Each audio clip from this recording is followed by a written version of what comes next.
कभी संसार में किसी कन्या के साथ, किसी लड़की के साथ कुछ दुर्व्यवहार होता है तो करने वाले को सर झुका के चलना चाहिए ये नहीं कहा जाता, पर जिस लड़की के साथ कुछ दुर्व्यवहार हुआ है उसको सर नीचे झुका के चलना पड़ता है। उसको कहा जाता है तुझे किसी को बताना नहीं है। और ऐसा लगता है कि इसने कोई गलत काम किया, इसने कोई पाप किया। ये समाज की बड़ी छोटी मानसिकता है। इसलिए मैं बार बार ये बात कहती हूँ, आज अष्टमी भी है, अगर माँ के रूप में, देवी के रूप में पूजा करना जानते हो तो जो साक्षात चलत जो देवी रूप में, स्त्री रूप में महिला घूम रही ना, उनका सम्मान करना सीखो, उनको आदर देना सीखो। अष्टमी के दिन, नवमी के दिन सबको कन्या पूजन के लिए बेटियां तो चाहिए, पर घर में बेटी पैदा नहीं हो जानी चाहिए। घर में बेटी का जन्म हुआ तो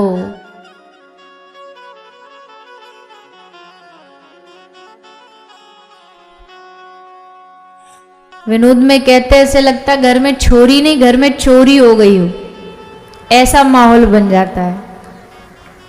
कह जरूर देंगे कि भैया सब बराबर हैं, भैया सब ऐसा है, पर जब घर में बेटी की बारी आती है, बेटी पैदा होने की बारी आती है, तो सबके मुंह बन जाते हैं। इसलिए, और बेटा भी पैदा हो गया तो उसके लिए भी तो फिर बाद में जल के बढ़िया बहू ढूंढते ही हो, बेटी बढ़िया ढूंढते ही हो। जब बेटियां पैदा ही नहीं होंगी तो बहू कहां से लाओगे? और अचंभे की बात देखो कि घर में कोई नई बहू आती है ना, कोई नई कन्या शादी करके आती है, उसको कष्ट देने वाला कोई और नहीं होता, सबसे ज्यादा कष्ट देने वाली एक महिला ही होती है। घर में जो उसकी सास होगी, ननद होगी, देवरानी जिठानी होगी, वो इसका जीना हराम करेंगी, वो इसको परेशान करेंगी। सास कहलवाने का तो बड़ा शौक होता बचपन से। जैसे छोरा पैदा होता ना, तो जो महिला होती है वो हर अच्छी लड़की को देख के ऐसी बहू लाऊंगी, अपने बेटा के लिए ऐसी बहू लाऊंगी देखना। और जैसे ही बहू आ जाती है तो उसके 2 सींग निकल आते हैं, तो फिर एकदम ये ताली बहू ही बजा रही है। पर भी क्या करे, सास भी कभी बहुत ही भूल जाती है। सास उस समय उसे याद नहीं रहता, पता नहीं अपने साथ जो बीती वो कैसे दूसरे के साथ करनी, या तो वो इतनी खुंदक खा जाती है कि भाई मेरे साथ जो घटा मैं भी करूंगी। पर ये सोचना चाहिए कि जब आप अपने जीवन में थे, जब आप बंधन का महसूस करते थे, तो आज जब आप अपनी घर में आई नई कोई, उसके साथ ये बंधक बनाते हो, बंधन बनाते हो, तो उसको कैसा महसूस होता होगा। और हम नहीं सोचते, और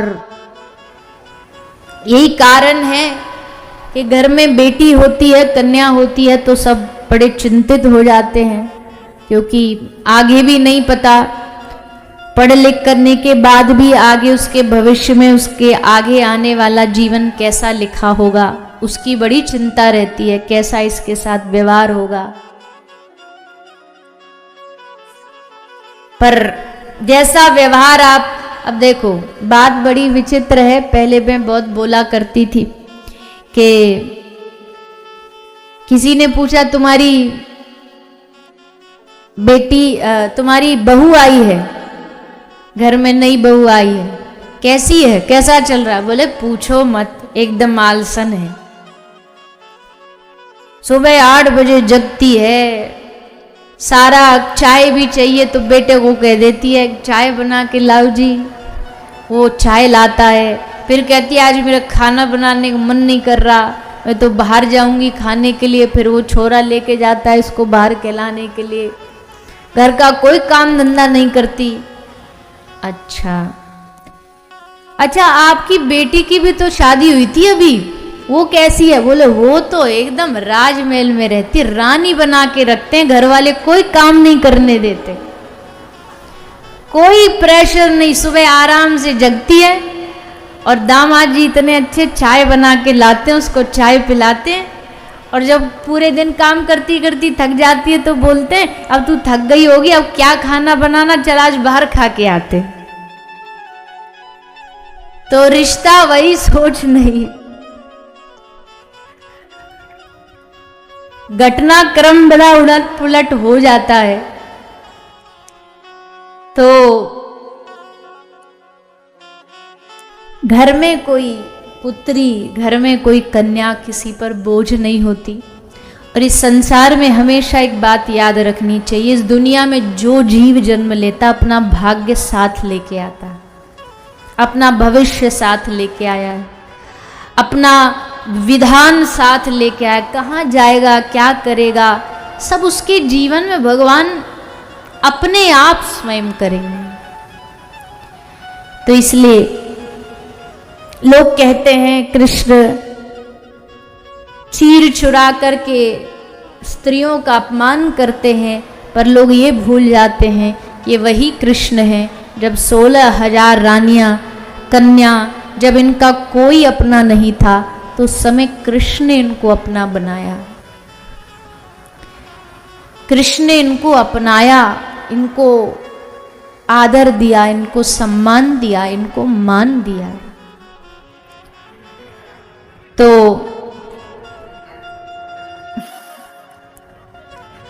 ऐसे श्री ठाकुर जी ने 16,108 विवाह करे। आगे भगवान की गृहस्थी चली और महाराज बड़ी लंबी चौड़ी चली, सब 16,108 कन्याएं हुई और सबके घर में 10-10 बेटा, एक एक पुत्री सबको पैदा हुई। ठाकुर जी सबका अपने घर परिवार का, बाल बच्चों का बड़े खुशी से ध्यान रखते, बीच बीच में इनको घुमाने ले जाते कि भाई चलो आज थोड़ा घूम के आते हैं, पिकनिक करके आते हैं। तो एक दिन गए थे घूमने बाल बच्चों को लेकर के, तो ठाकुर जी ने कहा हम थक गए, तुम सब घूमो फिरो, हम बैठे एक जगह। प्रभु एक वृक्ष के नीचे बैठ गए, भगवान के सब बाल बच्चे खेल रहे थे, घूम रहे थे। तभी उन्होंने देखा कि एक कुएं में गिरगिट पड़ा हुआ था, बड़ा विशाल काय था। सबने आकर के भगवान को बताया, भगवान उठ करके गए, जाकर के उस गिरगिट को भगवान ने स्पर्श किया, छूते ही वो एक राजा बन गया। ये एक राजा थे, राजा नृग।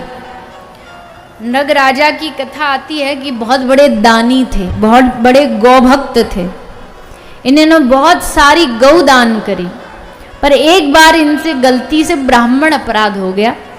किसी एक ब्राह्मण को दी गई गाय दूसरे को दे दी, इससे ब्राह्मण रूठ गए और बस इसी ब्राह्मण अपराध से उनको एक गिरगिट बनना पड़ा। इसलिए भगवान ने अपने बच्चों को समझाया, उपदेश दिया कि देखो भैया कभी भी ब्राह्मणों का अपमान मत करना, साधुओं का अपमान मत करना, ब्राह्मण का अपमान पूरे कुल का नाश कर देता है।